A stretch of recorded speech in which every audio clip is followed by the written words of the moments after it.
Muy bien. Entonces, buenas tardes a todos y a todas. Estábamos comentando que estamos comenzando la clase de hoy, donde vamos a trabajar algunas cuestiones vinculadas a lo que Carlos Matus llama en el texto Planificación, Libertad y Conflicto. Vamos a trabajar lo que se llama el decálogo de la planificación social, una presentación sobre ese tema, y conversar un poco entonces sobre qué significa este decálogo, cuál es el impacto que tiene, por qué es importante pensarlo, digamos, en el marco de esta materia y de esta perspectiva de planificación que estamos intentando desarrollar, que se distingue, como ya conversamos, de la planificación tradicional, normativa, tecnicista, digamos, y economicista, y que se enmarca en lo que llamamos la planificación estratégica situacional, ¿sí? Entonces, si les parece, le paso la palabra a Rubén y ya vamos comenzando con este punto. Y si ustedes tuvieran algún comentario sobre la clase anterior, si quisieran retomar alguno de los temas antes que comencemos con el desarrollo de un tema nuevo, podemos destinar un tiempo de la clase ahora para recuperar algunas de las cuestiones anteriores. A ver, ¿qué pregunta quedó dando vueltas? ¿Qué cuestión les parece que podemos retomar? ¿Cómo conectamos la clase anterior con los contenidos de esta? ¿Algún comentario? ¿Mirar algunas notas que hayan tomado? ¿Volvieron a ver el audio, digamos, o el video de la clase? ¿Pudieron volver a verlo? ¿Lo visitaron nuevamente? ¿Que está subido en el campus? Sí, yo lo vi, pero las dudas que tenía por ahí que me habían quedado dando vueltas porque se había cortado la clase, la pude saldar bastante bien. Ah, buenísimo. Gracias, NASA. Muy bien. El resto, ¿cómo anduvo con esto de las dudas y o algún comentario que tengan también?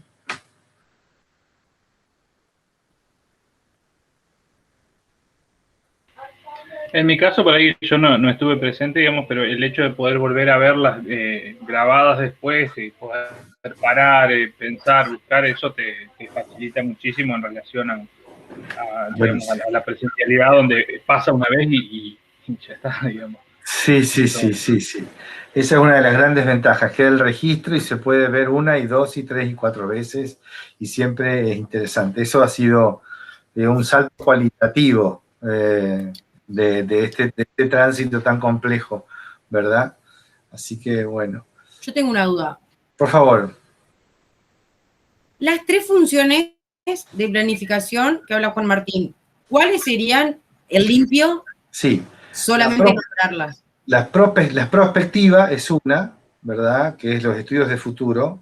Luego hay una que se desdobla en dos, que es coordinación intersectorial y concertación interactoral, digamos, ¿no? O sea, la coordinación, decíamos, es al interior del Estado, diálogos entre los sectores del Estado, entre los ministerios, mientras que la concertación es de la misma naturaleza, pero se trabaja entre actores públicos, privados, organizaciones de la sociedad civil. Y la tercera sería la evaluación, ¿sí? Esos son, digamos, ¿no? Luego hicimos, bueno, varias disquisiciones sobre eso, que uno lo puede tomar muy estrictamente o lo puede tomar ampliamente, digamos, ¿no? Puede, a partir de esas tres funciones, hacer varios desarrollos, ¿verdad? ¿Ustedes me recuerdan, llegamos a ver alguna cosa de prospectiva en la clase anterior o quedó, ¿qué llegamos a ver ahí? A ver. Ya le digo. Sí, NASA y todos, Valentina, Manuela, Cristian, vamos. Jorge. Las variables. No. Sí, lo de las variables y la idea de que se ocupa, digamos, de los estudios de futuro y que tiene una matriz francesa y otra norteamericana. Ajá. Y que daban el ejemplo de Shell también. Ok.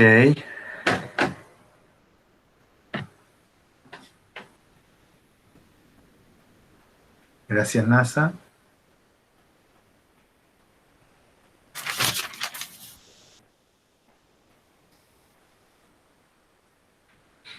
Bueno, muy bien. Entonces, a ver, yo diría que comencemos con esta idea del decálogo. A partir de eso vamos viendo cómo retomamos, digamos, ¿sí? Bueno, igualmente me quedé ahí con esa reflexión que se estaba iniciando. Permítame arrancar así con casi Sí, vamos.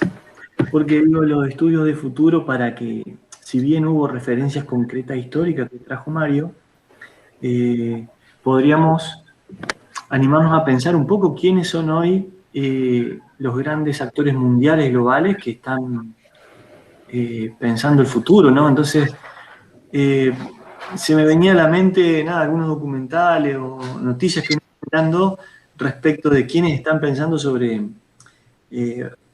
organismos privados y nacionales de Estados Unidos, por ejemplo, sobre la NASA, en la búsqueda de otros planetas alternativos, investigaciones con una altísima inversión, pensando en cosas que ya no tienen que ver con el planeta Tierra, ¿no? Yo digo, ¿no? Y eso son inversiones, ¿no? O sea, hay miles de millones de dólares colocados en una apuesta de trabajo de 50 años, de 30 años, de gente que no va a vivir, que está trabajando hoy para proyectos en los cuales no va a vivir para ver resultados. No sé ¿No? si, me parece que Elon Musk puede ser el dueño de, no sé, De creo una que empresa de la privada. persona más rica del mundo. Ujú. El otro día leí que también estaba invirtiendo también millonada de dinero en Marte, me parece, o también en una búsqueda como así de vida en otro planeta, que sí, como que por ahí cuando uno lo lee parece como muy, muy de película, pero está Pero los pasando, o sea, a millones de mí me dólares llama invertidos mucho. son reales. Sí, sí. Sí, Son Valentina, es reales. sobre Marte que se está pensando la hipótesis de habitar Marte, exactamente. Ya hace ya más o menos unos 20 años que se viene pensando en habitar la Luna, en habitar Marte, digamos, ya hay proyectos que no son proyectos, son proyectos serios, que como decía Rubén, ya se están llevando varios millones varias decenas de millones de dólares, digamos, para pensar 40, 50, 60 años, digamos, vista, ¿no? Claro que para nosotros en la Argentina eso es bastante, digamos, nuestra existencia y para nuestra manera de pensar, digamos, que estamos siempre tan al día, es una cosa bastante compleja, ¿no? Pero sí, Rubén, que totalmente. Sí, son cosas por ahí que pienso yo que concretas y que efectivamente nos sentimos ajenos a esos planteos y a esos. Pero lo que sí este comentario, ¿no? Que obviamente si hay una inversión de tanta cantidad de dinero puesta allí, eh, yo creo que no es solamente una cuestión de búsqueda por el conocimiento mismo y de saber y de responder a preguntas filosóficas, sino hay seguramente intereses muy concretos que se están imaginando y que de los cuales hoy en este caso estamos siendo planificados, digamos. Y eso también me da la pauta de ir entrando. Nosotros estamos Un siguiendo. mundo paralelo VIP va a ser. Un mundo paralelo VIP. Sí, sí, pero no, claro, no por el lado del turismo espacial, que esa es otra beta, ¿no? Que se está, sino digo todos los desarrollos. A ver, digo, por ahí la dinámica hoy es de colaboración, entonces muchos proyectos que tienen un objetivo central, por ejemplo, vinculado al turismo espacial, muchas otras agencias, los chinos, los israelíes, digamos, otros proyectos propios de Estados Unidos, se van acoplando para optimizar esos recursos, ¿no? Entonces, los mismos viajes van con distintos objetivos, ¿no? Entonces, bueno, pero lo que le quería decir es que estamos siguiendo bibliografía, bueno, obviamente funciones básicas de la planificación, Juan Martín, ¿no? Más que nada porque desagrega en estas funciones que recapitulaba Mario.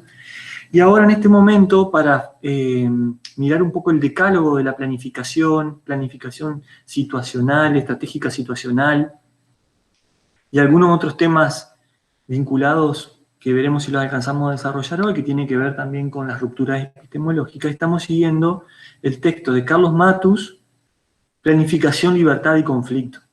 Y ahí, permítanme rápidamente hacer una breve introducción al decálogo en este mismo texto, que ustedes lo van a decir, pero esto ya lo fuimos escuchando en estas clases. Es como una especie de recapitulación porque la hemos mencionado usando estas frases un poco para también darle contenido a los que trabajamos ya sobre planificación. Matus dice, planificar que no es otra cosa que el propio intento del hombre de crear futuro y de no ser arrastrado por los hechos, ¿no? Básicamente, también un poco añadido a esta conversación inicial. Entonces, fíjense, ¿no? Es crear mayores grados de libertad, podríamos decir. Él lo dice concretamente así.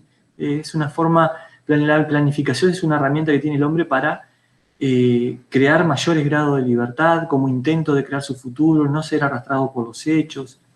Y también trae rápidamente, por eso el nombre de planificación, libertad y conflicto. En ese planteo, él dice que la planificación se realiza en un medio resistente y nunca inerte, ¿no? Pasivo, estático, no es así ese contexto, justamente por todo lo que hemos abundado en estas clases anteriores, ¿no? La realidad de transformar siempre el movimiento, y acá una cuestión interesante, que la realidad y también los esfuerzos de transformación pueden adquirir o tienen una dirección, ¿no? De parte de un actor, una dirección, una velocidad, y hay relación de fuerzas sociales. ¿Por qué? Porque dijimos que siempre planificamos en contextos de poder compartido. Entonces, por supuesto que la velocidad y la dirección del cambio, la dirección es una decisión, ¿no? Pero la velocidad, que también es una decisión, a veces no es la que queremos, sino la que podemos. Porque los otros actores participantes de la escena, ¿no? Ejercen sus fuerzas. Bueno, acá se largó con todo, la lluvia. Si se escucha es porque no, se está largando. A ver si con los auriculares tal vez neutralizamos un poquito. O capaz que me molesta a mí nada más, yo no lo escucho. Permiso.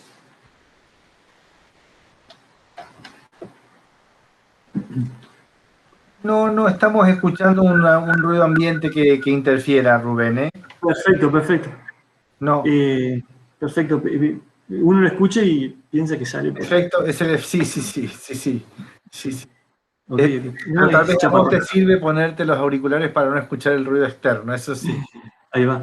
Bueno, entonces velocidad, dirección del cambio, relaciones entre la fuerza, la resistencia, ¿no? El contexto en el que planificamos. Sabemos que el lugar del otro puede adquirir distintos roles, podríamos decir, que van a ejercer una fuerza que es de oposición, por ejemplo, en el caso de que puede ser, pero también de aliados, podríamos decir, o de neutrales, por una gran descripción así como en 3 tipologías, ¿no? Podríamos encontrar otras intermedias, pero tampoco son estáticas, ¿no? Sobre las cuales también podemos incidir y trabajar. Planificar porque también implica decidir por nosotros y para nosotros, a dónde queremos llegar, cómo luchar para alcanzar determinados objetivos y, por ende, no ser planificados, ¿verdad? También a veces guiamos con concepciones de planificación, y esto nos da ya también a esa introducción al decálogo, con concepciones de planificación como una carga externa, dice Matus. Desde arriba o desde afuera, desde arriba hacia abajo o desde afuera hacia adentro, ¿no? Y no a veces un proceso de planificación como una necesidad interna, ¿no? Y eso lo podemos constatar en la dinámica de la toma de las plataformas políticas o de los proyectos de gobiernos municipales, locales, de un área, en donde a veces los procesos de planificación son vistos como algo lejano, algo ajeno, no forma parte de la dinámica cotidiana, suele dominar los procesos de toma de decisiones, como hemos dicho, incrementales muchas veces, más de lo mismo, de lo que ya hemos hecho, y si quieren, un poquito para llevarlo a un extremo, improvisados, ¿no? O donde irrumpe una problemática un poco fuera de lo común, se improvisa, ¿no? Meramente al arte de la intuición y a veces hasta con respuestas repetitivas que ya han garantizado fracasos anteriores. Entonces, no darle ese lugar a la planificación por justamente tal vez por, a veces hasta por prejuicio, ¿no? Por pensar que planificar es caer en tecnicismos, es quitarle el valor político que hemos abundado en estas clases anteriores, ¿no? Entonces, la dificultad obviamente en todos estos procesos de planificación están en estas maneras rutinarias, en la rutina propiamente dicha, porque implica salir de la zona de confort, planificar. Fíjense, ¿no? Qué loco que planificar implica salir de una zona de confort, donde reina la improvisación, donde reinan las decisiones más de lo mismo, donde parece que es solamente un cambio de jugadores, el gobierno, ¿no? Gobernar es solamente cambiar jugadores, pareciera que en la realidad no nos presenta desafíos nuevos, obviamente se generan rutinas, ¿no? Y las resistencias culturales también instaladas, ¿no? Inclusive, ¿se acuerdan que decíamos cuando mencionábamos el triángulo de gobierno? Que la capacidad de gobierno somos nosotros mismos, los profesionales, los que podemos aportar justamente cuestiones que le den contenido a una propuesta de gobierno. Bueno, a veces la resistencia puede venir desde adentro, ¿no? Los otros no son los malos, sino que a veces las propias resistencias las tenemos que neutralizar, lidiar o por lo menos sortear internamente, ¿no? A veces crear esa masa crítica interna para darle lugar y cabida a la planificación es un trabajo que a veces lleva mucho tiempo, convencimiento, para luego poder instalar procesos genuinos de planificación y no forzados, de ahí lo de afuera hacia adentro, o impuesto, ¿no? De arriba hacia abajo. Por lo tanto, a veces sensibilizar sobre la importancia de la planificación, las ventajas, digamos, ¿no? Implica también un tiempo bien invertido.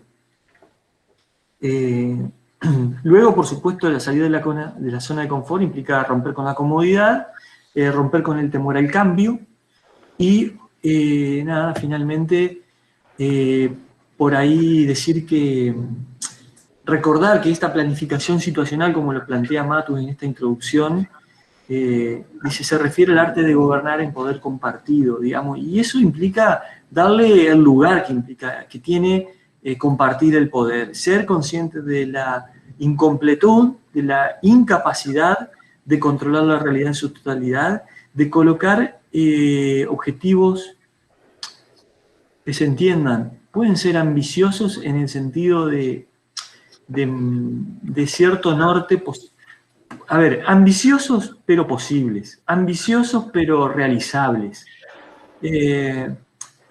No por grande no quiere decir que estén ajenos o que sean lejanos, pero acá cuando colocamos también tampoco colocar objetivos de transformación que estén por fuera de nuestras capacidades o de nuestra gobernabilidad, porque también nos movemos con recursos escasos. Ese también es otro concepto importante, que planificamos con recursos escasos, ¿no?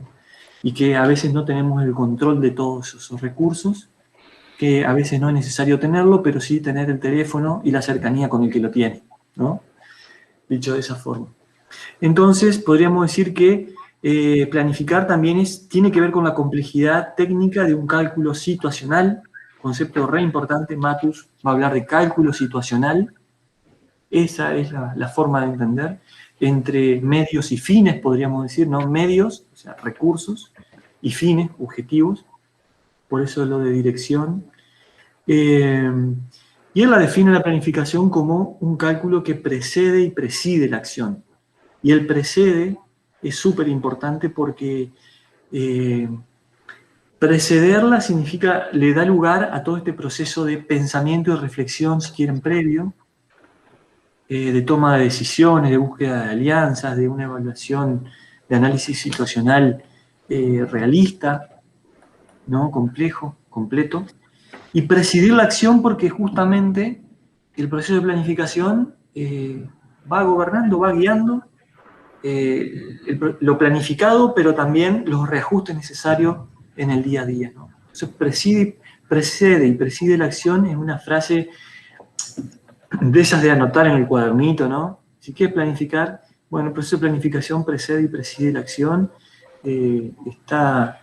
nos resuena mucho a nosotros en el sentido de la fuerza que trae y organiza que trae el autor y que organiza este proceso de planificación, ¿no? Y el concepto para dejarlo dicho también, el concepto de situación que trae Matus, porque hablamos de un proceso de planificación estratégica situacional, él dice que en el concepto de situación es una representación de una realidad compleja de múltiples dimensiones, ¿no? O sea, y acá me parece que nos quedaríamos con el concepto de representación también, ¿no? O sea, delineamos nosotros la situación, colocamos los límites, el contorno, y allí colocamos los actores, las variables, el escenario, ¿verdad? ¿Sí? ¿Alguien habló? ¿Cómo era que dijo una realidad compleja de múltiples? Una representación de una realidad, el concepto de situación es una representación, o sea, partimos de que es una construcción intelectual del actor que planifica, ¿no? O sea, nos referimos al actor que planifica el conjunto de personas, actores que están en este proceso, motorizando el proceso de planificación. Por lo tanto, es un proceso mental, es una representación que nos hacemos de una realidad, ¿no? Que es compleja y de múltiples dimensiones. Es una representación. Por lo tanto, está sujeta también a interpretación, a debate, pero que necesita también de un consenso y un acuerdo en algún punto, ¿no? Porque en algún momento debemos decir, bueno, podemos debatir, decir, bueno, ¿cuál es el cuadro de situación? ¿Cuál es el análisis de situación que hacemos? Hay un momento donde hay que decir, es ¿no? Después estará sujeto a cambio, a transformación, a mejoras. La palabra ahí. Tal vez siempre usamos un ejemplo que nos parece que es bastante eficaz, digamos, para entender el concepto de situación, ¿no? Recuerden que nosotros planificamos para gobernar situaciones, ¿sí? O sea, nosotros no planificamos para cualquier cosa, sino que planificamos para gobernar situaciones. Es decir, queremos gobernar la situación de pobreza, queremos gobernar la situación del hambre, queremos gobernar la situación, es decir, gobernamos situaciones. Ahora, el hambre, la pobreza, digamos, ¿no? Esos problemas, ¿no? Los problemas con los que trata la planificación, ¿cómo los entendemos, digamos? Una pregunta que yo hago al grupo, digamos. ¿Los problemas están en la realidad?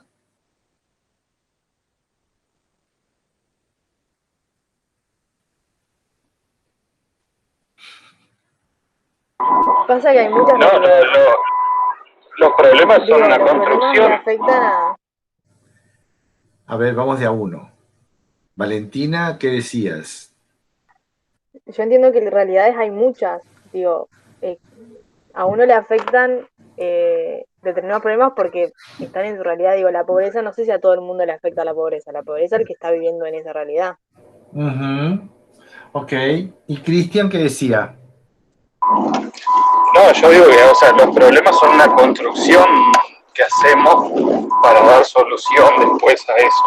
Digamos, el problema no está en sí mismo, sino que nosotros lo construimos. Exacto, Cristian, exacto.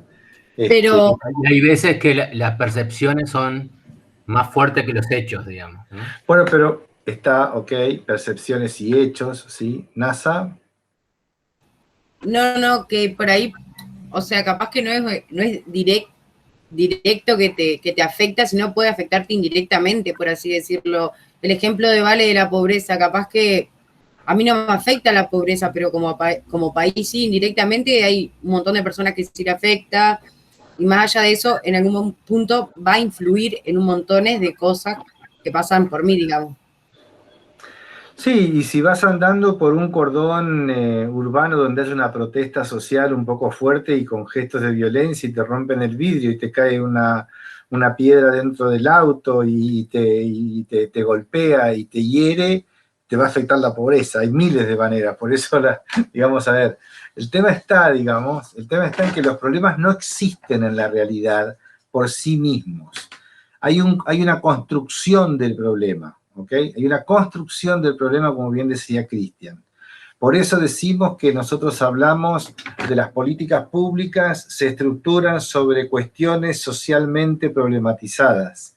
Es decir, hay una cuestión que está en la realidad, pero si eso no está problematizado socialmente, eso no es objeto de política pública y tampoco va a ser objeto de planificación, implementación, evaluación, digamos, como estamos trabajando. Con lo cual, digamos, el concepto de situación tiene toda esa carga fuerte porque la situación, digamos, es también una construcción. Vamos a dar un ejemplo. ¿Cómo se ubican ustedes en una ciudad que no conocen?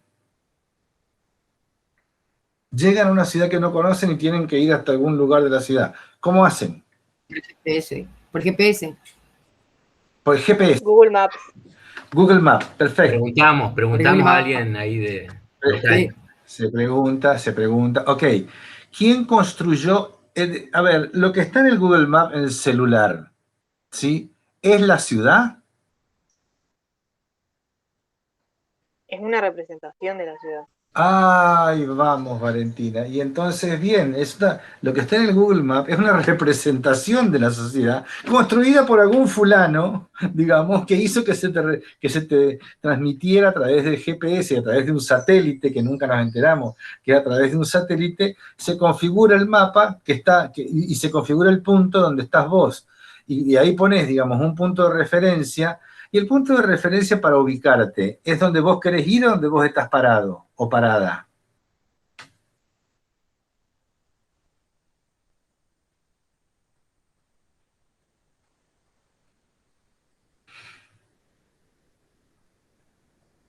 Es un punto de referencia. El punto de referencia, ¿cuál es, digamos? ¿Donde vos estás parada o donde vos querés ir? Los dos no pueden ser. Está bien. Sí. Pero básicamente, lo que importa, digamos, vos podés saber a dónde querés ir, pero si no sabés dónde estás vos parada, no sabés a dónde querés ir tampoco. Sí. A ver, fíjense todo lo que automatizamos con el GPS, ¿no?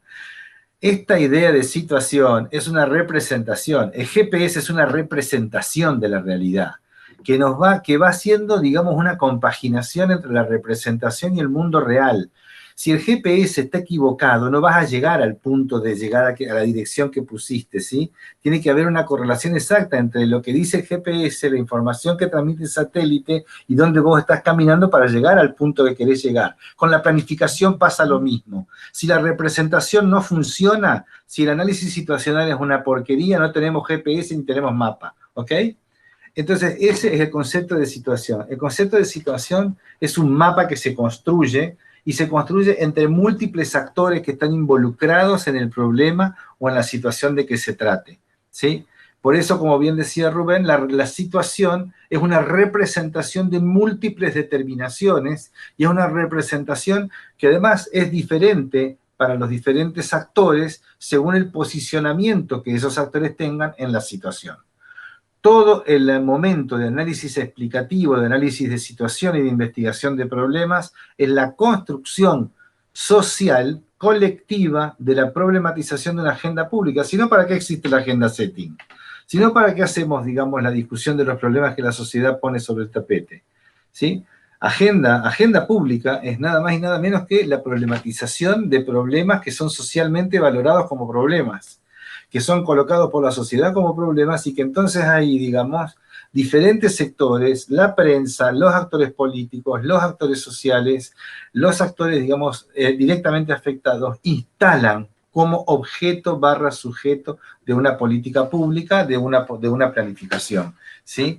Entonces, justamente, como decía Cristian, la planificación trabaja sobre construcciones problemáticas que son construcciones sociales. Por eso decimos que un problema social es una construcción social que establece una brecha, digamos, entre una situación que es la que está dada en el mundo real, que se puede medir, que se puede constatar, y lo que debe realmente ser esa situación. Los problemas son construcciones sociales, eso es muy importante. En la construcción social, la manera de representar el problema es analizando la situación e investigando los problemas dentro de esa situación, ¿ok? Esto es un punto metodológico básico para poder pensar esto de que la planificación, digamos, tiene que poder moverse. Si nuestro GPS planificador, digamos, de nuestro recorrido está sin las coordenadas ciertas, si el satélite nos da una coordenada diferente, no vamos a llegar al objetivo que queremos buscar, ¿sí? Lo mismo pasa con la planificación. Es decir, fíjense que el GPS funciona porque la representación que está en la carga, digamos, de un mapa digital está en directa correlación con el mundo real, ¿sí? Puede medir la cantidad de metros, de kilómetros que hay entre la situación donde estoy yo, pero siempre el punto de referencia va a ser donde estoy parado hoy ahora, ¿sí? Es decir, para poder yo saber el trayecto que tengo que hacer para llegar a un lugar, el primer punto de referencia que tengo que tener es donde estoy parado, ¿sí? El análisis situacional en planificación estratégica nos dice a dónde estamos parados, a dónde están parados todos los actores que están involucrados en esa situación, ¿sí? Entonces, la representación, el mapa, ¿no? Es interesante porque ahora es el GPS, antes era un mapa, ¿sí? Y el mapa decía, ustedes van a un parque nacional o a algún parque por ahí. Cuando está el mapa, digamos, de ese recorrido, ¿cuál es el punto que ustedes buscan? Hay un puntito rojo que siempre dice, ¿qué dice, Jorge? Usted está de aquí. Sí, exactamente, ¿no? Si no sabemos dónde estamos, es muy difícil que nos podamos guiar por la representación del mapa, ¿sí? Entonces, este es el punto del análisis de situación que contaba Rubén. Y decía que la planificación estratégica llamada situacional, digamos, hace de esta cuestión una cuestión clave, ¿sí? ¿Por qué? Porque muchos diagnósticos pueden ser diagnósticos hechos en una torre de cristal, ¿sí? Me tiran los datos, meto los datos adentro, que es un poco, digamos, esta idea de un diagnóstico, digamos, sin ver lo que piensan y hacen los actores en sociedad, digamos, ¿no? Entonces, ahí vamos con la idea de representación, ¿no? Nada, como tener la idea de que situación, representación, mapeo, digamos, ¿no? Mapa de actores, si quieren, son las palabras que están conectadas, ¿no? Sirven. Seguimos. Bien. Ahora sí nos vamos metiendo con el decálogo de la planificación que así mismo lo llama Matus en su libro, digamos, ¿no? Un decálogo para la planificación y intenta sintetizar 10 premisas, si quieren, a modo de, justamente, de un ordenamiento del 1 al 10, en donde son afirmaciones que permiten ordenar un poco este diálogo que estamos teniendo, ¿no? A ver si puedo compartir. ¿Lo podemos ver? Sí, ahí comparto un segundo. Buenísimo. Bueno, Manuela, sí, vemos que entrás y salís, no hay problema. No hay problema. Ahí va, fantástico. Buenísimo. Cuando yo cambio de diapositiva, ¿se ve el cambio? Ahí se ve perfecto, Rubén. Se ve el cambio. Se ve el cambio, claro. Bueno, bárbaro. Decálogo de la planificación. Y la primera premisa, planifica quién gobierna. Perdón, un segundo. Planifica quién gobierna. Propongo, Rubén, que la vayan leyendo los participantes de la clase y en todo caso, a ver qué le sugiere. ¿Qué nos va sugiriendo un poco? Porque la verdad que el decálogo es siempre un recurso pedagógico, ¿verdad? No es que sean 10 puntos, digamos. Se construye un recurso pedagógico para ordenar y para simplificar la comprensión de una cosa compleja, digamos. Por eso, ¿no? Los 10 puntos, podrían ser los 10 puntos básicos de la planificación estratégica, ¿verdad? Lo que usted nunca debe dejar de preguntarse si quiere hacer planificación estratégica, digamos, ¿no? A ver, ¿quién tenemos ahí? Una voluntaria para leer el primer punto del decálogo. A ver, interpretarlo también, ¿no? Proponernos un poco ahí algo.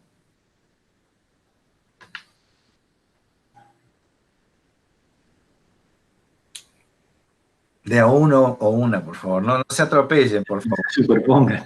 ¿Sí? Bueno, yo leo el primero. Vamos, bueno, dale. Planifica quien gobierna, quien tiene la capacidad de decidir y la responsabilidad de conducir. Ok, muy bien. ¿Qué nos quiere? Bueno, ¿qué te sugiere? A ver, ¿por dónde? Entiendo que con la parte de capacidad de decidir implica que tiene los recursos para poder justamente planificar. Es decir, no creo que un ciudadano X pueda planificar y dar respuesta a una solución de la manera eficiente que lo puede dar un gobierno, por los recursos, por la gente por la que cuenta, por la llegada que tiene y demás. No sé si estarán muy de acuerdo los vecinos de calle Racedo con lo que vos estás diciendo. Y además también quien de tener la responsabilidad me parece que tiene el poder también para hacerlo. Bien, poder y capacidad de decidir. Pero si bien no lo piensen, en este caso la afirmación del decálogo, la premisa, no se refiere solo a los gobiernos con G mayúscula, como decimos, ¿no? Municipales, provinciales, nacionales, sino también interpela a otros actores, ¿no? La capacidad de decidir y de tomar responsabilidad para la conducción lo pueden hacer otros actores que van más allá del Estado propiamente, ¿no? Por supuesto que en las problemáticas públicas el Estado suele tener un rol importante, pero a veces no es el único actor, ¿no? Entonces, acá lo clave es la iniciativa de capacidad de decidir sobre algunos espacios sobre los cuales tenemos un rango de acción, que desde el punto de vista técnico lo podríamos denominar como ese rango de acción y de decisión. ¿Qué nombre asume? Nuestra gobernabilidad. Entonces es un concepto importante la gobernabilidad, que es ese espacio de juego sobre el cual podemos o no actuar, pero algo podemos incidir, ¿no? Y esa gobernabilidad, casi en la misma línea de lo que venimos planteando, no tiene límites fijos, se puede ampliar y pues se puede disminuir, se puede perder, ¿no? Entonces digo, nuestra capacidad de decidir es limitada a determinado aspecto, pero ampliable, si se quiere, ¿no? Y bueno, y la conducción tiene que ver justamente también con fijar dirección, ¿no? Así que planifica quien gobierna no se refiere solo a quien gobierna en el Estado, sino también a la sociedad civil, a organizaciones, es decir, por eso traía un poco la ironía de los vecinos de Calle Racedo, que de un momento a otro eran vecinos ciudadanos metidos dentro de su casa, y por la circunstancia, por ejemplo, de esta obra que venimos analizando como un ejemplo medio que nos viene atravesando estos meses, salieron de la condición de vecinos individuales, pareciera, a una cosa más colectiva, ¿no? Y ahí tomaron decisión, ¿no? Tomaron responsabilidad para conducir hacia un determinado lugar que no es el mismo que esperaba el municipio, determinados procesos, ¿no? Bueno, ¿quién sigue con la segunda afirmación? Muchas gracias. Bueno, si quieren la leo. La planificación se refiere al presente, la planificación precede y preside la acción, digamos. Ahí, por lo que yo interpreto o entiendo, digamos, no sé si toda acción, pero, digamos, tenemos que pensar o tratar de lograr que la mayoría de nuestras acciones, tanto en el ámbito público, digamos, tenga una cierta planificación previa, que no sea algo meramente impulsivo o de momento, digamos. Exacto. Bien. Esto que explicó hace 5 segundos también. Es así, Nazarena. Veníamos diciendo justamente, precede la acción porque implica todo un proceso de reflexión previo, ¿no? A dónde queremos ir, un conjunto, son ya decisiones que se van tomando previamente y que implican el análisis, y la dirige a la acción, la preside, ¿no? Vamos a pasar La tercera afirmación, ¿la están viendo, no? ¿Y la cuarta? ¿Sí? Sí, sí. Perfecto. A ver Sí, quién lee. se ve, Rubén. Bien.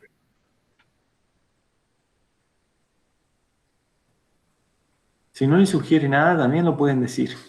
Sí. Pero alguien la lee.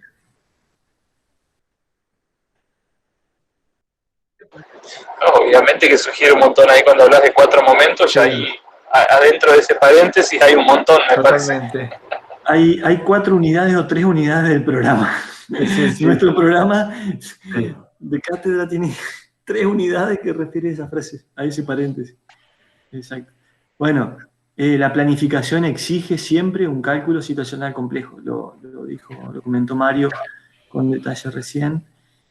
Ese cálculo es entre medios y fines, ¿no? Y los 4 momentos de la planificación, al menos lo dejamos dicho, ¿no?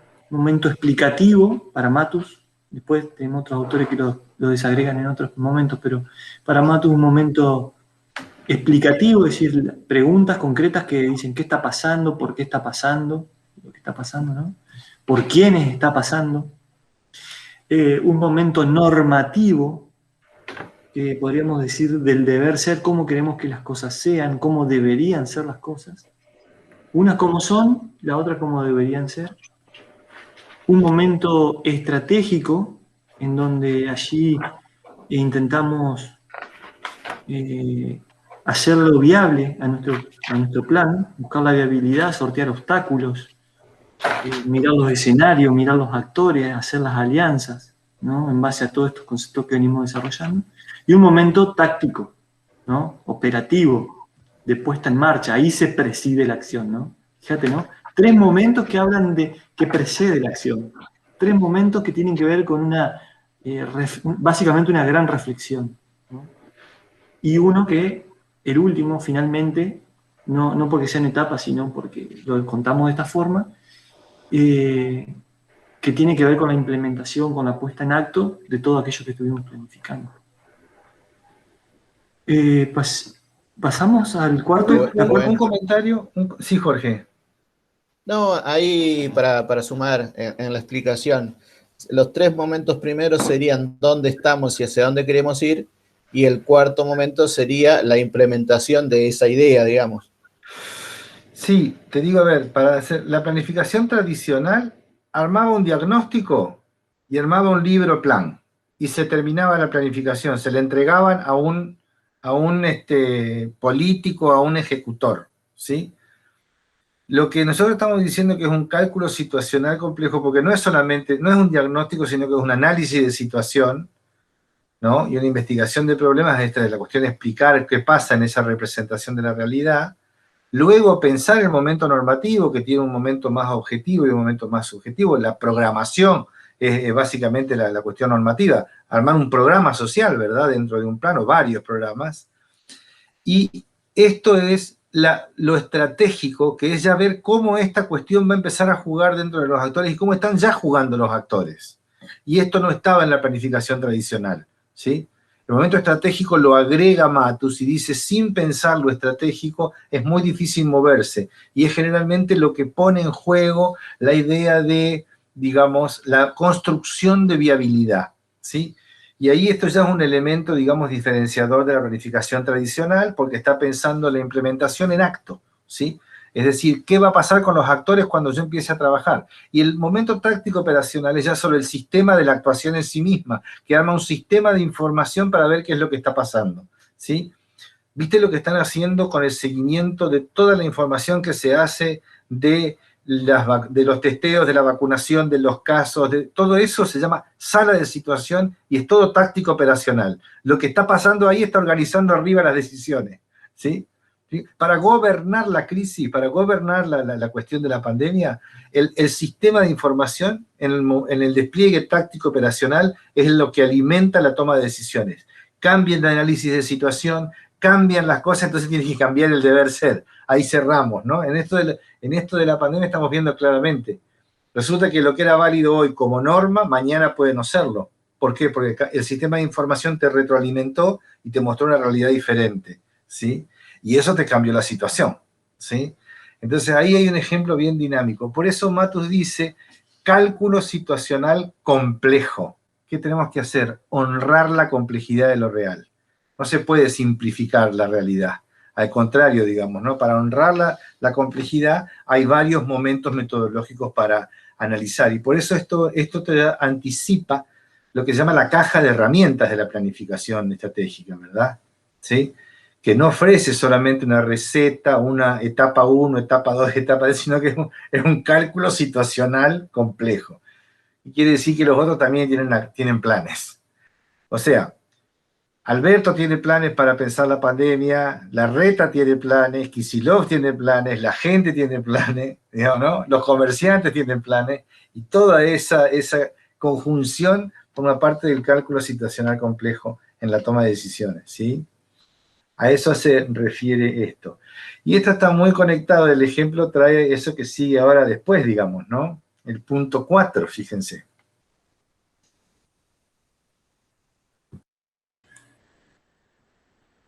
Bien, ¿alguien quiere leerlo, por favor?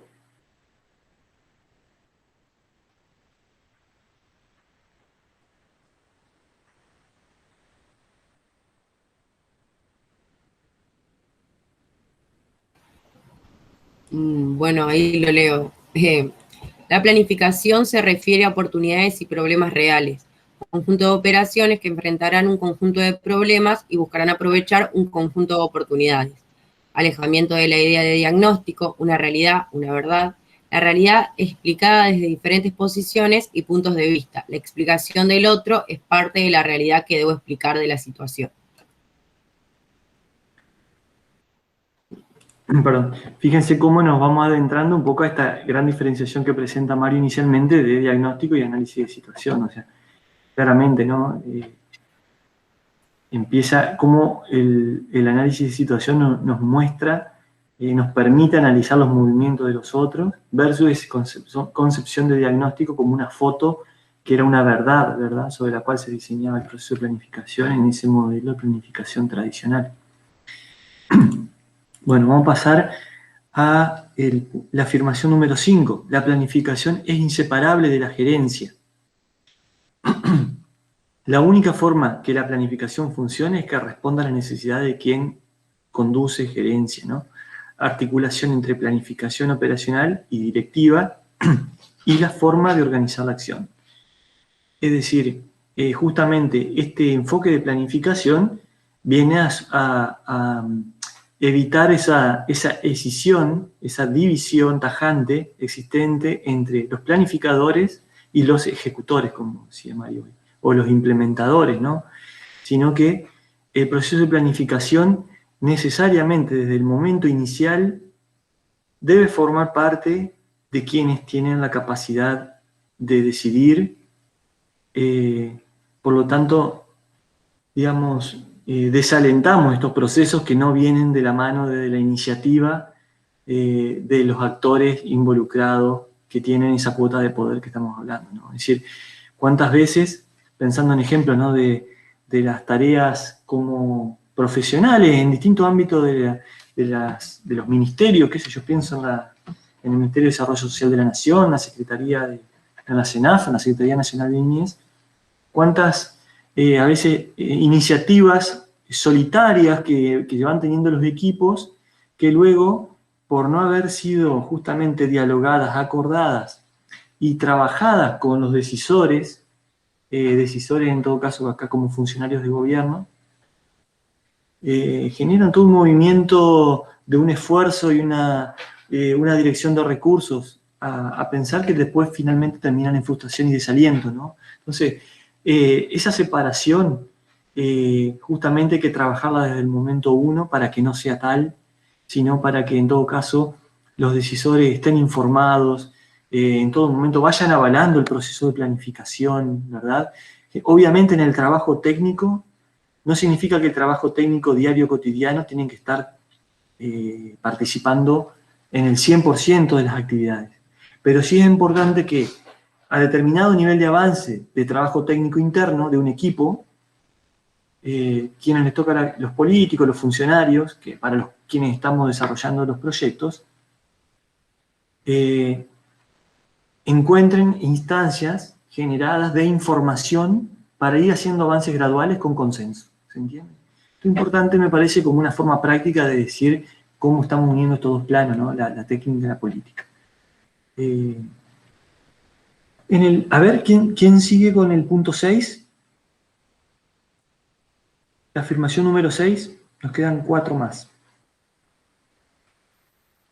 Yo la leo si quieren. Bueno, por favor.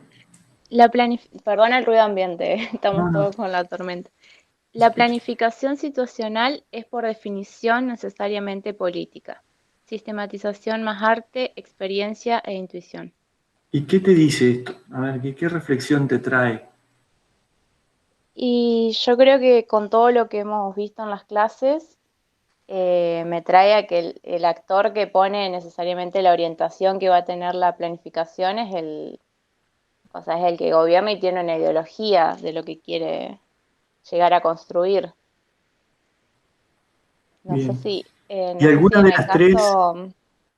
Ahí no sé si en el caso de... Perdón. No sé si en el caso de si lo pensamos más localmente también se podría ver esa convicción. Yo pensaba en el caso de mi barrio, en la comisión vecinal, cuando todos se agruparon para poner una alarma comunitaria. También en ese caso era una decisión de todo el barrio y no sé si podría pensarse también así. Yo creo que también nos habla un poco del expertise del equipo que planifica. O sea, hay ahí un antecedente de un equipo que sabe, que tiene el know-how de la cosa. Creo que va por ahí el asunto. Y pero no puede tener que ver también, digamos, al hablar de que es cómo planificamos situacionalmente, que sea una decisión política, no tiene que ver con el hecho de que si la realidad es una construcción, puede haber otra manera de interpretar o de planificar. Esto que decía, bueno, Larreta tiene una definición de cómo llevar adelante la pandemia, Alberto tiene otra, entonces esas decisiones de cómo cada uno cree que debería llevarse adelante el manejo de la pandemia es una decisión política, ¿o no? Y se parte de una planificación situacional. Incorporo un comentario en relación a este punto número 6, porque está directamente relacionado, si bien el decálogo, como todos ya lo hemos dicho, lo presentamos como una herramienta pedagógica, no porque lo podamos diseccionar como puntos que se pueden estudiar y analizar por separado, pero si se fijan bien, el punto 5 y el punto 6 no están ubicados por un mero capricho, sino que Matus los presenta porque están vinculados inequívocamente entre sí. Esta idea de poder articular la planificación política con la gerencia técnica, con permiso de la expresión, tiene que ver justamente no con pensar que la capacidad de planificación, por ejemplo, hacia el interior de una secretaría de gobierno, reside en el equipo técnico en función de las directivas políticas que obtiene de parte de la autoridad que circunstancialmente está a cargo de la conducción del proceso, sino que justamente son procesos o son instancias, mejor dicho, que se retroalimentan entre sí. Y recuperando esto que recién conversábamos sobre los diferentes enfoques para planificar acciones o medidas de combate y de contención frente a la pandemia, no solamente hay un criterio político que uno puede asociar con la perspectiva ideológica, como decía Manuel hace un ratito, o con el enfoque que se le da en cuanto a el sistema de valores o la representación que uno entiende que posee, sino que también se pone en juego esta articulación y además decimos que entra a jugar la política porque la planificación, si bien requiere de datos, de información, de análisis históricos y de tendencias, también debe tener un lugar para la sistematización, la experiencia, el valor de la experiencia y la intuición. Por eso Matus dice, bueno,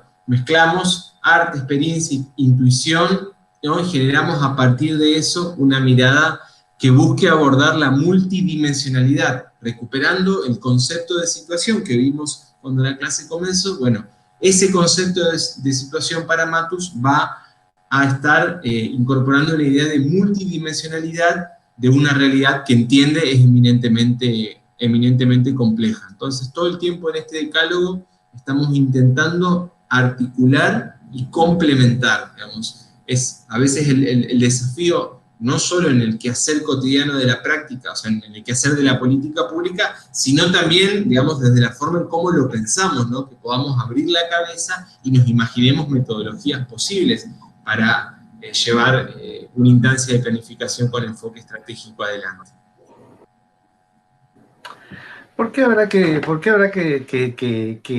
poner un decálogo que diga que la planificación es necesariamente política? A ver, ¿por qué? Pensemos desde el sentido, desde la lógica. ¿Por qué habrá que decir, bueno, la planificación es política, es necesariamente política? Yo creo, siguiendo un poco lo que decía el compañero de que los problemas son construcciones, porque sí, también sumado que los recursos son limitados, tal vez la planificación para un actor va a ser en determinado aspecto y para otro va a ser en otro. O sea, uno va a focalizar tal vez, no sé, la pobreza y el otro la seguridad, por poner opuestos. Sí, pero ahí, digamos, la pobreza o la seguridad, digamos, depende qué seguridad, porque si la pobreza y es la seguridad alimentaria, estamos hablando acerca de un problema bastante parecido, ¿verdad? La seguridad de tener un buen desempeño escolar, estamos hablando. Lo que estamos diciendo acá es que la planificación situacional no es, digamos, para realizarse no depende solamente de su tecnicismo, de su cálculo técnico, sino que para realizarse la planificación depende de construir la viabilidad política, ¿sí? ¿Cuántos planes lindos conocen ustedes? ¿Cuánta gente viene y dice lo que hay que hacer, pero no tiene la fuerza ni la construcción para llevar adelante eso, ¿sí? Entonces, la planificación es política, por eso vamos a tener muy lindo el plan, muy linda la propuesta escrita, nuestra propuesta de gobierno, muy coherente con todos los detalles técnicos, digamos, pero para poner en la realidad eso, se requiere poder político, ¿sí? Entonces, justamente que la planificación no está desvinculada del poder político, ¿sí? Es necesariamente vinculada al poder político. Y esto quiere decir, digamos, varias cosas, ¿no? Por ejemplo, que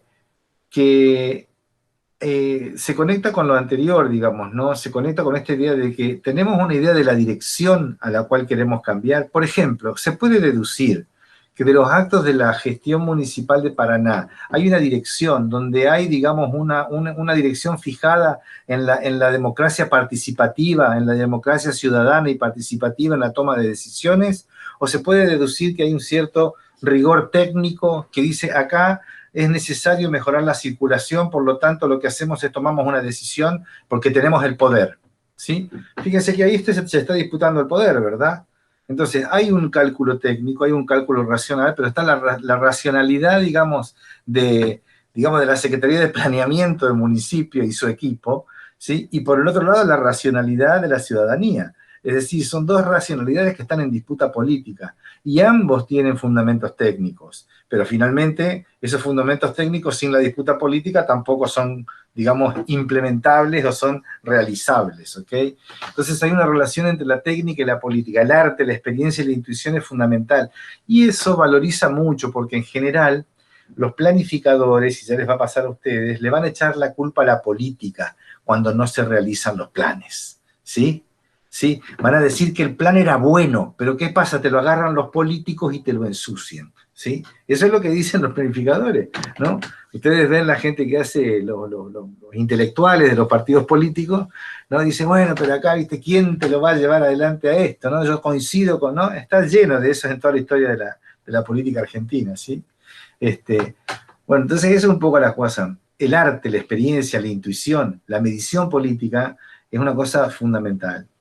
Ahí tal vez puede incorporar, Matus pensaba que, digamos, había tres tipos de dirigentes. Unos que se movían políticos, ¿no? Unos que se dirigían, se conducían básicamente por la base de la intuición.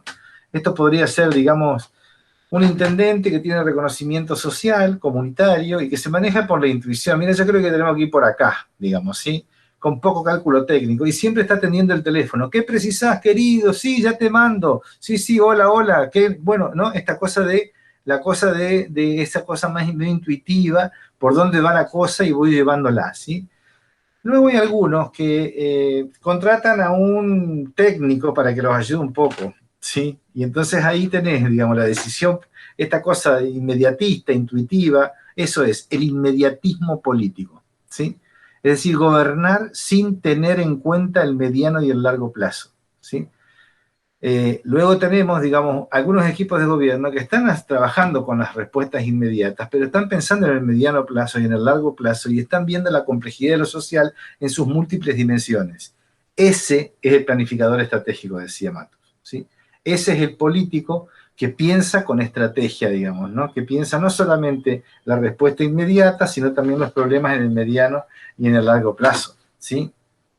Entonces, y los puede explicar, y puede construir poder para llevar adelante esa planificación, ¿sí?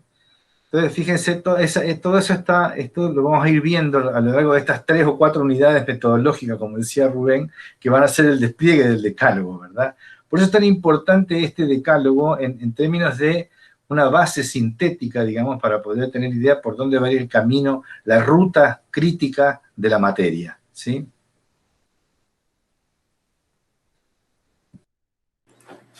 Bueno, ahí voy colocando ya las que nos van faltando como para darle un poco de avanzar finalmente hacia la 10. El número 7 dice, la planificación nunca se refiere a adivinar el futuro, reconocer sí incertidumbres y variantes y construir escenarios probables. Digamos, creo que está bastante fresquito todo lo que iniciamos arrancando sobre la cuestión del tiempo, ¿verdad? Y el futuro, o la relación entre futuro, presente y pasado, y la planificación, la cuestión de la perspectiva, ¿no? Fíjense, planificación nunca se refiere a adivinar el futuro, ¿no?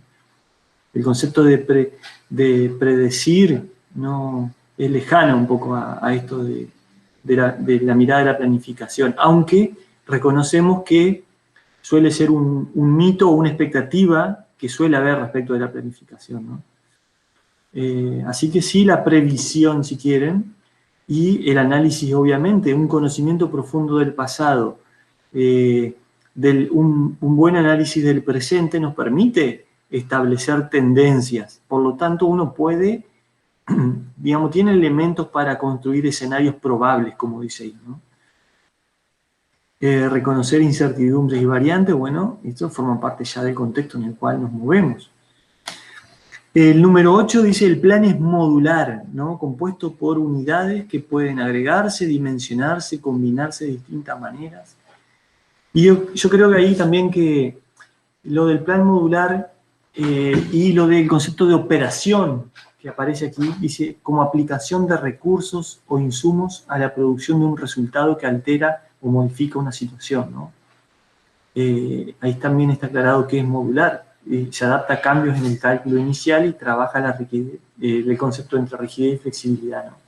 Es decir, nuestro plan, digamos, a veces necesita atender distintos subproblemas o cuestiones vinculadas a elementos muy específicos y que tal vez ante la posibilidad de tener que hacer reajustes, no siempre tenemos que tirar el plan por la ventana, ¿no? Sino que justamente lo que estamos hablando acá es poder localizar esas especificidades dentro del conjunto de problemas que queremos atacar y del diseño de nuestro plan de tal forma que cuando necesitemos hacer modificaciones podamos mantener aquellos módulos que funcionaron, que dieron respuesta, que permitieron ese proceso de transformación y en todo caso hacer movimientos o reajuste con aquellos que sí lo necesitan, ¿verdad? Por eso, en todo caso, pensar el plan de forma modular y también apropiarnos de este concepto de operaciones, ¿no? Operación como una unidad de medida dentro de la planificación, ¿no? La operación recoge un conjunto de actividades, tareas y nos permite, como dice ahí, alcanzar objetivos. Y nos arrimamos ya a la afirmación número 9 y 10, la planificación no es un monopolio de nosotros. Nuestro plan enfrenta oponentes que también planifican y ahí se colocan preguntas, ¿no? Que podemos decir, bueno, ¿quiénes son? ¿Quiénes somos primero? ¿Quiénes somos nosotros? ¿No? ¿Quién es el actor que planifica? ¿Y quiénes son los otros? ¿Qué planifican los otros? ¿Qué producen? ¿Cuál es esa explicación alternativa? ¿Cómo construyen ese problema? ¿Se acuerdan que veníamos hablando de la construcción de los problemas, que los problemas no existen en sí mismos? Bueno, ¿cómo explican ellos esa situación? ¿Qué problemas construyen alrededor? ¿Cómo lo nombran? ¿Cómo lo definen? ¿Qué planes tienen alrededor de esto? ¿Cómo actúan alrededor de estos problemas? ¿En qué nos diferenciamos? ¿En qué nos parecemos? Son preguntas que tienen mucha potencia porque en un mapa de actores, como herramienta de la caja de herramientas, que se nombró hoy, el mapa de actores nos va a invitar justamente a responder parte de estas preguntas, ¿no? Allí vamos a mirar la ideología, vamos a mirar los valores, ¿no? Ciertas concepciones sobre la realidad que nos permitan también, de alguna forma, caracterizar a ese actor, a ese otro actor que forma parte del juego y que no está planificando con nosotros, en este momento al menos. Y por último, la afirmación número 10 dice, la planificación no manda sobre el tiempo ni se deja rigidizar por él, ¿no? Es decir, aquí pone en juego los horizontes temporales, allí aparece lo que podemos denominar como coyuntura, ¿no? El concepto de coyuntura. Después tenemos la idea de una planificación anual operativa, a veces se la conoce con la sigla POA o PAO, planificación anual operativa. Luego está el concepto que hemos colocado ya con la idea de perspectiva, ¿no? Lo de mediano y largo plazo, ¿no? Como dos dimensiones también y variables del tiempo. Pero acá, fíjense, la planificación no manda sobre el tiempo ni se deja rigidizar por él. En todo caso, podemos decir que a veces nosotros o las metas que colocamos no han sido realistas para lograr los resultados en el tiempo o en el cronograma previsto por nosotros. Pero que nosotros tengamos un cronograma y tengamos metas no significa ni que el tiempo ni que la realidad se va a ajustar al cronograma ni a nuestro plan, sino que justamente, como estamos hablando de actores reales, de problemas reales, construidos por nosotros, pero que luego tienen un efecto real una vez que lo asumimos, iniciamos procesos de transformación real con recursos concretos, obviamente la dimensión del tiempo no es una dimensión que podemos manejar completamente, sino que los cronogramas ayudan a generar ciertos plazos, pero que deben también forman parte también del cálculo que tenemos que hacer, ¿no? Ese cálculo tecnopolítico. Y bueno, no sé si hay algunos comentarios sobre estas últimas dos afirmaciones. Están muy en sintonía de lo que intentamos colocar como gran contexto de la planificación situacional, estratégica situacional. Así que bueno, sería bueno si hay comentarios o alguna reflexión sobre este decálogo que hemos presentado.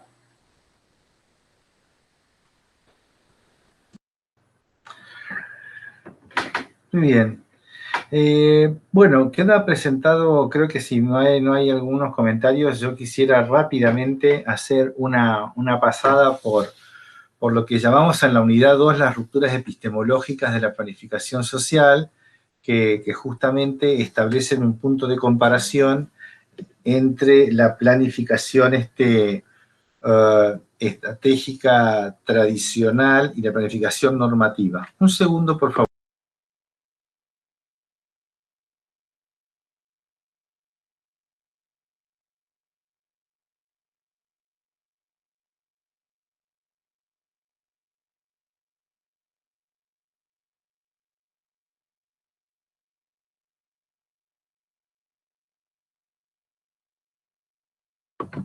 Perdón que tuve una llamada medio de urgencia.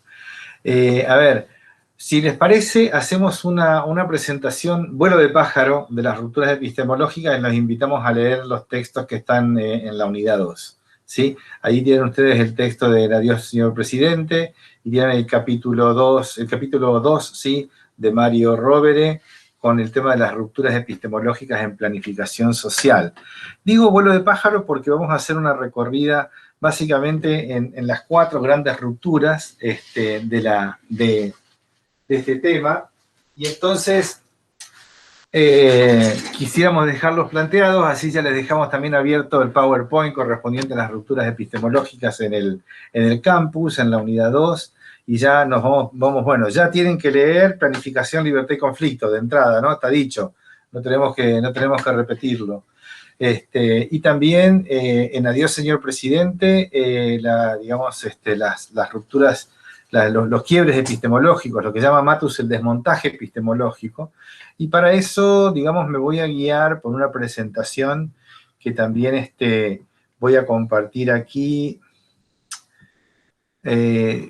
con el tema de las rupturas. Si ustedes les voy a pedir, por favor, que me vayan diciendo si se ve bien en la presentación.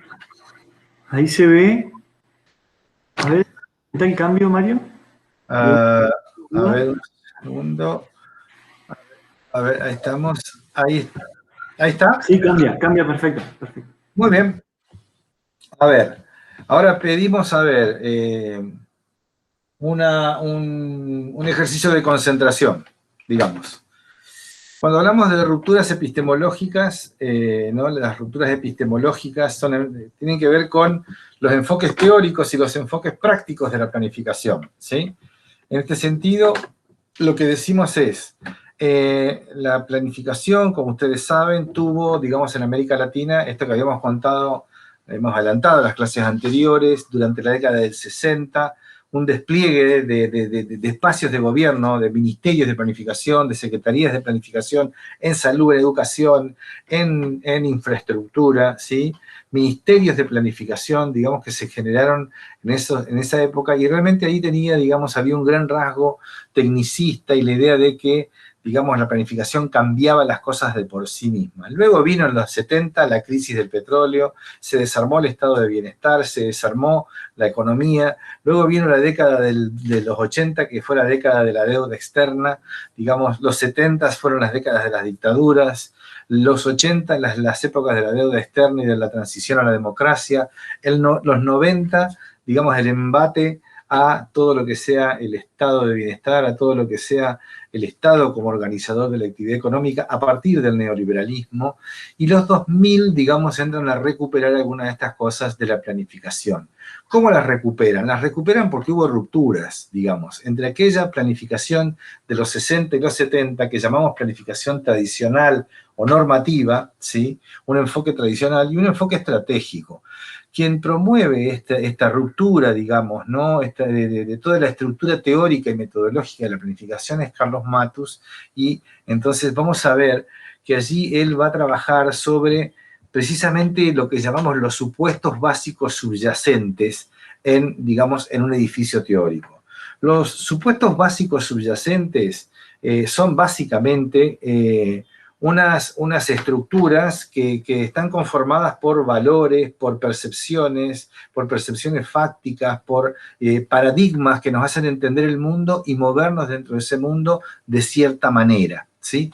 Entonces, lo que estamos haciendo es que en la planificación tradicional estamos diciendo que había una estructura y un paradigma que predominaba y que tenía ciertas concepciones sobre algunos aspectos, y la planificación tradicional propone otro paradigma, otras percepciones y unas rupturas respecto de aquella planificación de los años 60 y 70, ¿ok? En esta cuestión, entonces, es que decimos que las rupturas son epistemológicas, porque rompen la estructura que explica la base de los dos tipos de planificación, y al mismo tiempo revisan, digamos, y traen, digamos, nuevas propuestas en términos de lo que, digamos, sería la planificación estratégica. Anotando estos 4 aspectos porque son 4 aspectos fundamentales en las rupturas. Son las 4 grandes dimensiones, digamos, que explican las rupturas epistemológicas. La primera es la referida a cómo se entiende el sujeto que planifica, como las rupturas epistemológicas referidas al sujeto que planifica. Luego hay rupturas epistemológicas relativas a la relación entre el saber y el poder. Fíjense que no decimos conocimiento-poder, sino saber-poder, ¿sí? Luego, rupturas en relación a la concepción del espacio en la planificación, tan importante la planificación territorial, el ordenamiento territorial, cómo se está hablando, digamos, en los últimos años de la idea del territorio como algo que es mucho más que un espacio geográfico o un espacio de terreno, digamos, sino que el territorio son seres humanos en situación sobre una geografía y sobre una ecología política y sobre una ecología social y una ecología natural. Y también rupturas en relación al tiempo, es decir, cómo entendemos el tiempo en la planificación, qué concepción del tiempo tenía la planificación tradicional y cómo lo ve la planificación estratégica. En este sentido, vamos a ir entonces, decíamos abuelo de pájaro, haciendo estas rupturas, describiendo estas rupturas. ¿Hasta acá vamos bien? ¿Sí? Ok. Sí, profe. Bueno, gracias NASA, muy amable. Entonces, cualquier cosa, ustedes me interrumpen, ¿sí? Así que quiero dejar dados estos materiales para que los lean ustedes para la clase que viene y los volvemos a rediscutir, ¿ok? Tenemos entonces aquí el primer conjunto de rupturas epistemológicas referidas al sujeto que planifica. En la planificación tradicional, el sujeto, digamos, que planificaba era un yo que estaba centrado en la racionalidad de los planificadores, ¿sí? Por lo tanto, el planificador pensaba que manejando unos acúmulos de información, conociendo las tendencias, simplemente, digamos, podía transformar a la realidad, a la población, a las relaciones sociales, en una relación de sujeto-objeto, ¿sí? Es decir, hay un sistema, yo planificador lo domino a través de mi conocimiento, y entonces a partir de ese dominio, digamos, del planificador, puedo armar la propuesta de plan y entonces digo que hay que cambiar esto, ¿no? Un poco esta idea, ¿no? Yo cambio las cosas porque allí no hay gente, sino que todo eso se ha transformado en un objeto de la planificación, ¿sí? El enfoque estratégico, y esto a partir de los grandes fracasos de esos planes, como el fracaso de las propuestas estas, digamos, que estamos viendo en el nivel local y en otras propuestas también, digamos, que nos hace pensar que en el enfoque estratégico hay un vínculo, digamos, entre nosotros que planificamos y otros que también planifican. Fíjense la fuerza que tiene esto. La planificación estratégica ahí, digamos, reconoce que la cuestión que estamos planificando, lo social que estamos planificando, también nos está involucrando a nosotros y a otros que están también dentro de ese mar de la realidad social que está siendo, digamos, el espacio de planificación, el tiempo, y entonces también pensamos que ahí, digamos, la planificación estratégica, como decíamos, es esencialmente política, y por tanto no está centrada en los planificadores, sino que está centrada en los decisores, ¿sí? De allí, como hay un nosotros que planifica, pero hay un otros que está siendo planificado, entre comillas, tenemos que la relación, digamos, que se establece en el campo de los sujetos que planifican y de los sujetos que están formando parte de la sociedad o la realidad planificada, digamos, hay una relación sujeto-sujeto. Esto tiene importantes consecuencias en la realidad y en la efectividad y en las prácticas organizacionales, institucionales de la planificación, porque obviamente no vamos a poder planificar con esta relación sujeto-sujeto si no dialogamos, si no escuchamos, si no concertamos, si no coordinamos, ¿sí? Si no nos ponemos de acuerdo sobre cuál es el futuro y cómo construimos ese futuro. Hasta aquí, esta es la ruptura referida, entonces, a la relación sujeto, digamos, en relación al sujeto de la planificación, ¿sí? ¿Estamos bien acá? Si estamos bien, pasamos, digamos, al segundo gran grupo de rupturas, que son las referidas a las relaciones del saber y el poder, ¿sí? Incorporamos la idea de saber como diferente a la idea del conocimiento, porque los saberes tienen un estatuto epistemológico diferente a un conocimiento científico, y esto no lo hace menos valioso ni menos verdadero, ¿sí?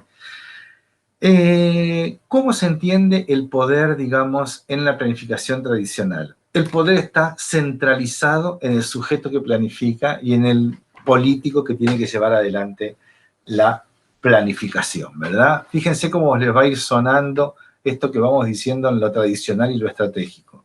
En lo otro decimos que en lo estratégico el poder está fragmentado o está compartido, porque hay otros que también tienen poder y que también tienen sus planes. Es decir, no hay un supuesto de concentración de poder. Por el otro lado, digamos, en la planificación tradicional, cuando había fracaso del plan, se hablaba de la resistencia, digamos, inercial de la realidad, ¿sí? Es decir, las cosas no cambiaban, el plan no se realizaba porque había una resistencia inercial del mundo real. Aquí decimos que no es así. En planificación estratégica sabemos que algunos planes tienen la oposición de actores concretos. Un plan de redistribución radical de la renta tiene, digamos, sujetos, actores sociales y económicos que se oponen militantemente. No hay una resistencia, digamos, mecánica, ¿sí? Sino que hay una resistencia subjetiva, orgánica y organizada. En la planificación tradicional, la mayoría de los recursos se reducían al dinero, es decir, a poder tener presupuesto, mientras que en la planificación estratégica los recursos los entendemos como recursos críticos, es decir, como recursos que tienen que ver con recursos de poder y recursos críticos necesarios para la implementación del plan. En ese sentido, podemos decir que la planificación tradicional se asienta sobre supuestos autoritarios porque piensan que son los únicos que piensan, los únicos que diseñan, los que tienen la asistencia del conocimiento científico, del manejo de las leyes del sistema social. Mientras que en la planificación estratégica, digamos, hay necesariamente que volcarse para un clima que sea más abierto, más democrático y más participativo, aunque también es cierto que lo estratégico muchas veces requiere de un manejo sectorial, digamos, y situado de la información y de la comunicación. El próximo punto es algo que Rubén marcaba y también Maxi marcaba hoy, que esta idea de que, digamos, en la planificación tradicional, lo técnico es lo racional y lo político es lo irracional. Lo técnico es aquello que se trabaja racionalmente por los planificadores en la burbuja planificadora. Hay varias burbujas, en Paraná parece ser que hay varias burbujas planificadoras. Obviamente que esas burbujas planificadoras no es que sean racionales y objetivas, sino que están defendiendo determinados intereses y los hacen aparecer como objetivos. En la planificación estratégica, por el contrario, ¿sí? Vieron que estamos haciendo pares dicotómicos. Esto es un recurso pedagógico, recurso decálogo, recursos pares dicotómicos, pedagógicos para entender la tensión, ¿sí? Entre las dos propuestas.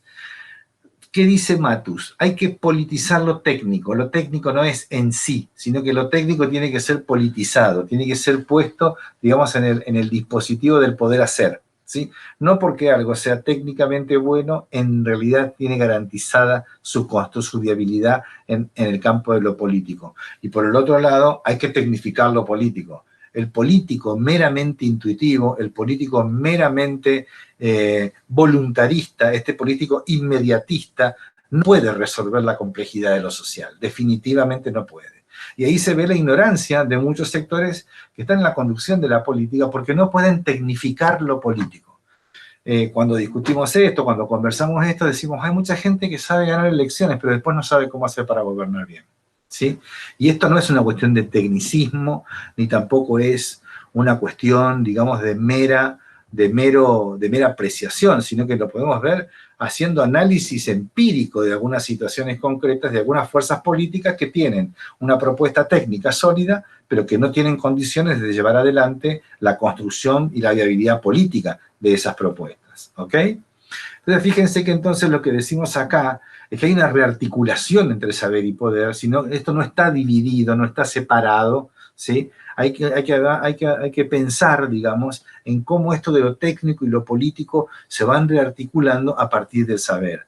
Por eso es que nos sentimos con tranquilidad cuando damos esta materia, cuando afirmamos algunas y aseveramos algunas cosas firmemente, porque esta concepción del saber y del poder, digamos, nos permite hacer es una matriz que nos permite también analizar las situaciones, ¿sí? Fíjense que cada uno de estos pares dicotómicos, que son verdaderas rupturas epistemológicas, nos permiten pensar situaciones concretas y reales de gobierno, ¿sí? Es decir, que es una epistemología, pero que no se descuelga del mundo real de la ejecución, de la implementación de las políticas públicas, sino, por el contrario, tiene un efecto inmediato, directo, digamos, en esta mediación entre teoría, política y praxis transformadora, ¿sí? Luego tenemos, siguiendo con este plano de rupturas, el tema del espacio, ¿sí? El espacio, digamos, justamente, uno puede decir, bueno, el espacio es un contexto, ¿verdad? El espacio, no, el espacio es un territorio, y esos territorios son territorios de disputa política, ¿sí?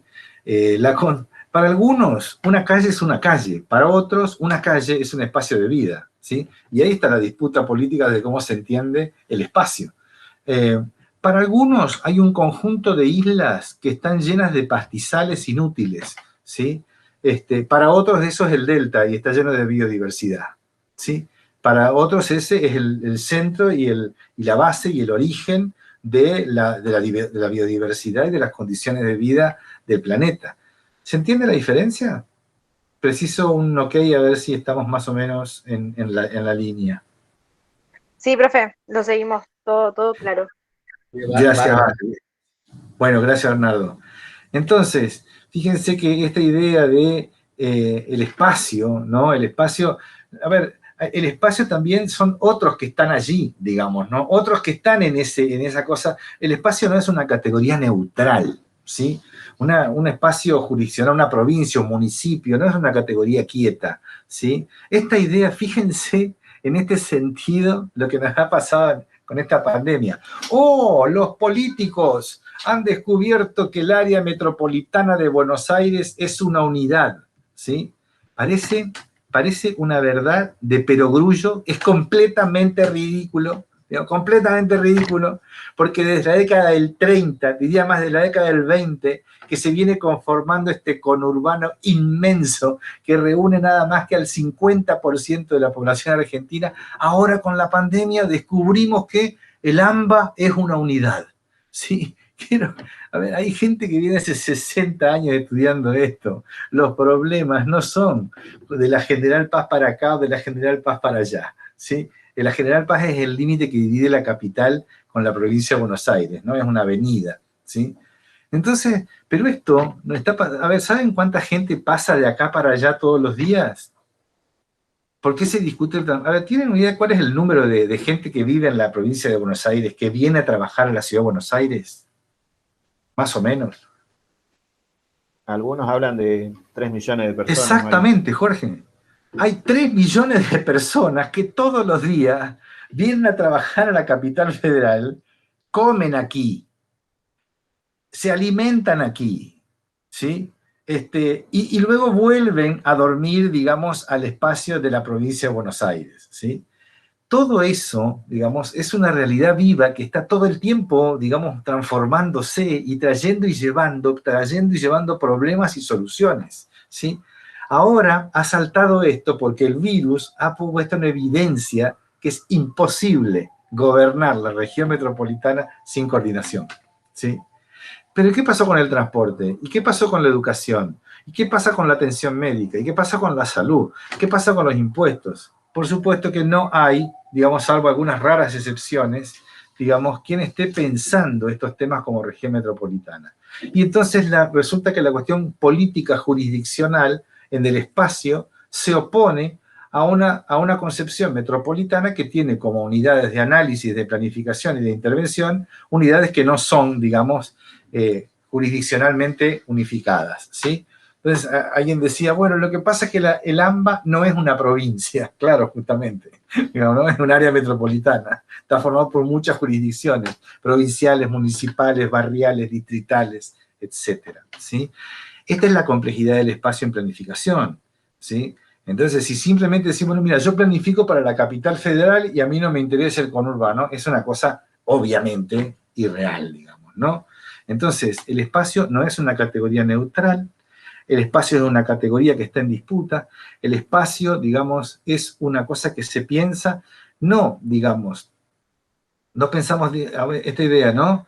El espacio no está pensando, yo pienso el espacio y entonces puedo percibir el afuera. Yo tengo que percibir el afuera para luego pensar hacia adentro, ¿sí? Ya vamos a ver cómo eso se traduce, digamos, en lo que es la gestión del espacio, la gestión estratégica del espacio, para llamarlo con mayor precisión. Finalmente, digamos, para no abusar de su tiempo, vamos a decir que hay rupturas epistemológicas que están referidas al uso del tiempo en planificación, ¿sí?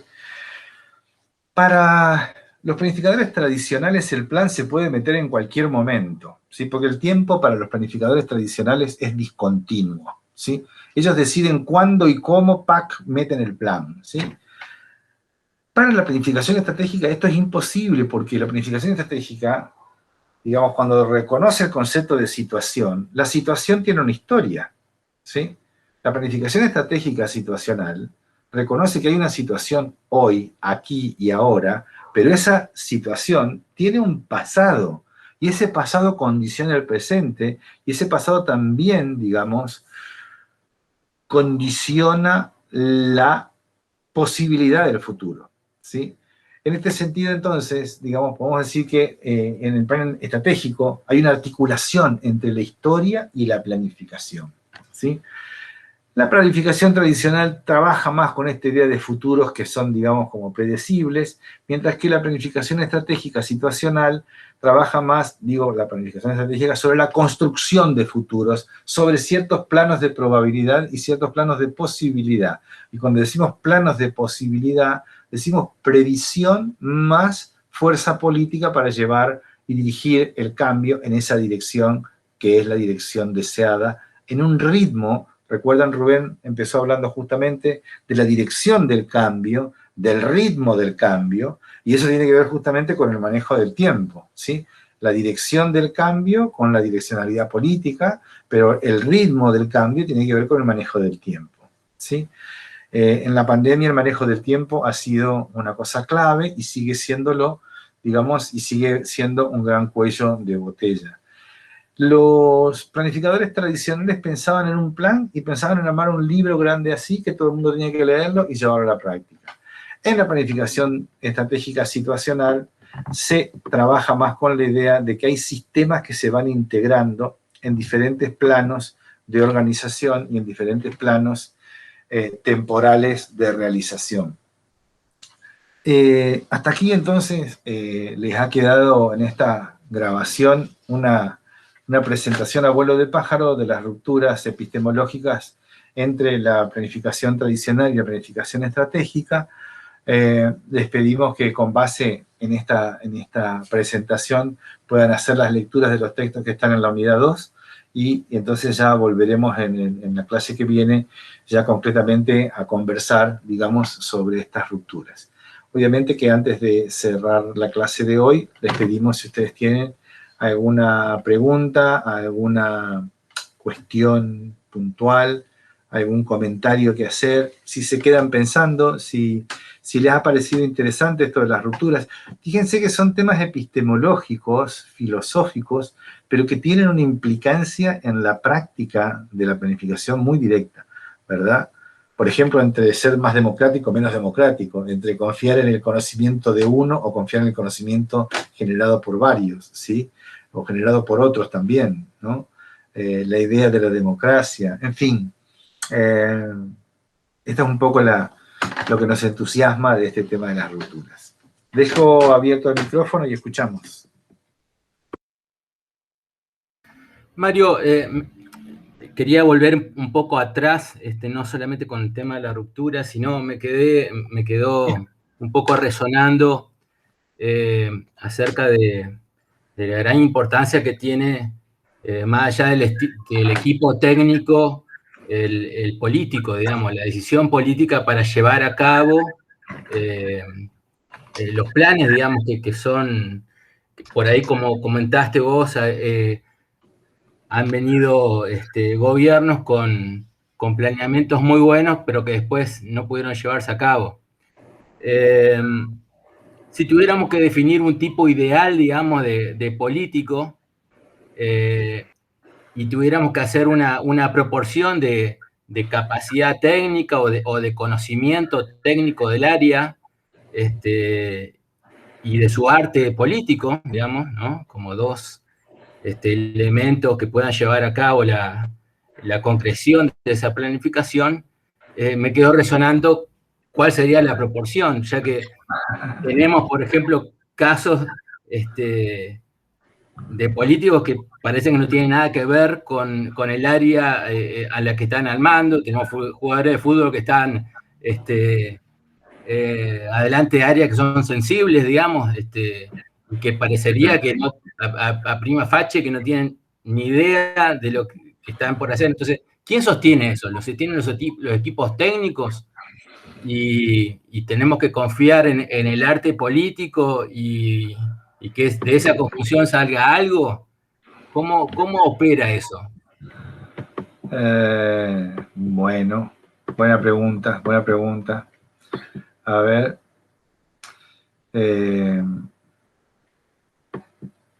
Ahí lo que tenemos, digamos, básicamente, digamos, a ver, por supuesto que justamente la pregunta tuya es interesante porque nos enfrenta a una complejidad, ¿verdad?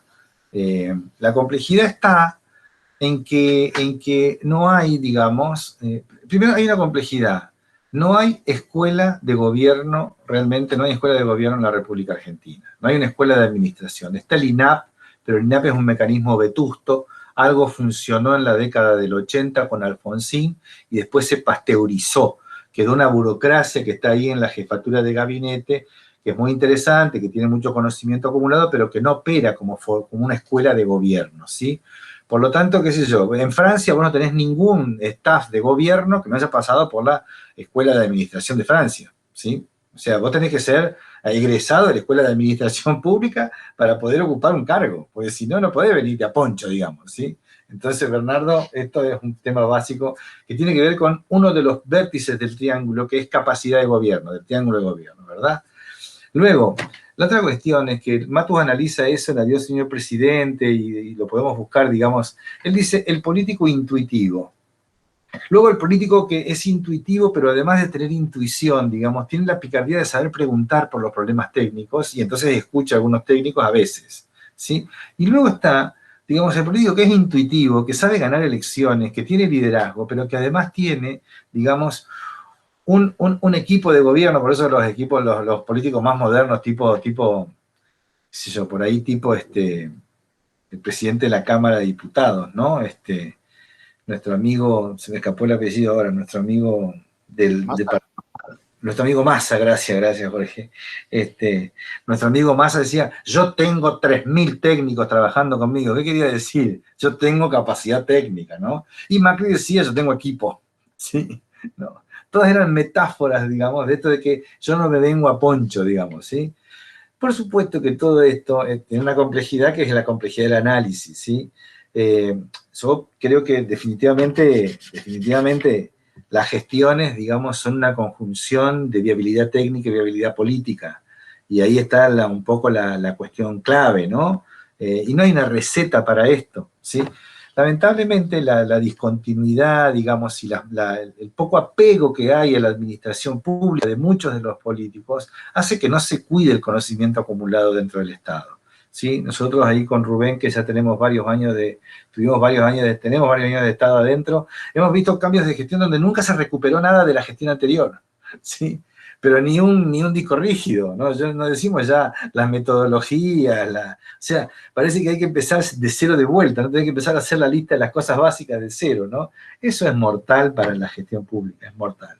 Así que, y ahí la planificación mete una cuña para problematizar sobre eso. ¿Sí, Bernardo? Así que esa es un poco la respuesta que te puedo dar, pero es un tema apasionante para seguir, ¿viste? Analizando y viendo qué es lo que pasa, ¿no? Ahí va. Sí, Jorge. No sé, Bernardo, si quieres hacer algún comentario abierto a tu escucha también.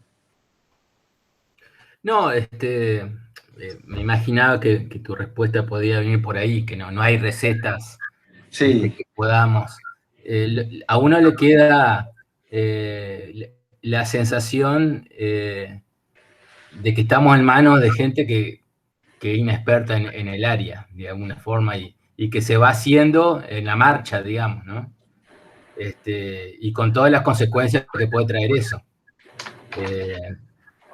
Lamentablemente, como bien dijiste vos, no hay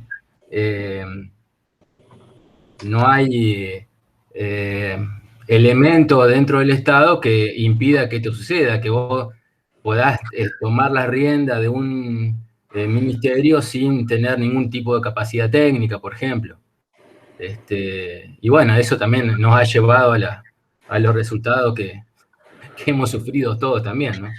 Sí, mira, ahí te quiero decir, para evitar un rasgo economicista o tecnicista, yo he conocido líderes de comunidades indígenas en Brasil, digamos, que no tenían ningún máster en planificación. Sin embargo, cuando tenían que defender su comunidad, que defender sus florestas, sus condiciones de vida, que negociar con el mundo occidental, digamos, su subsistencia y su sustentabilidad, digamos, como etnia, tenían muy, muy claro, ¿no? Una cosa es un saber hacer técnico, pero también la voluntad política clara, de poder ver cuándo pedís ayuda, cuándo necesitas de... Digo, lo que quiero decir, ¿no? Que ¿viste? No hay una cosa, lo técnico y lo político van juntos, digamos, pero no solamente van juntos, sino que también a veces, digamos, el problema no es técnico, sino que es político, ¿sí? Entonces, creo que hay toda una complejidad para trabajar ahí, ¿sí?